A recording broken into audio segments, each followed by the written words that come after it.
আসসালামু আলাইকুম, good morning everyone.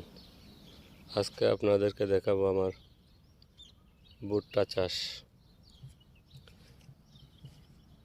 কেমন হলো। আপনারা কমেন্টের মাধ্যমে জানাবা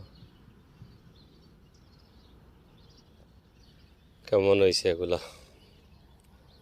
আর আপনাদেরকে আমি নেক্সট উইকে আমার লাউ চাষের ভিডিও দেখাবো ইনশাল্লাহ।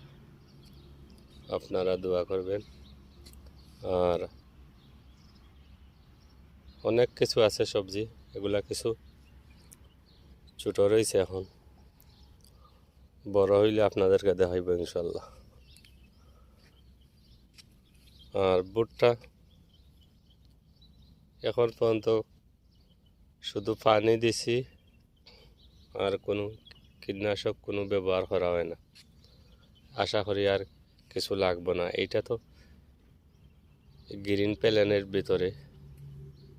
ভিতরে এই জন্য পোকামাকড়ের আক্রমণ কিছু কম আছে। ওকে, বাই, আল্লাহ হাফেজ।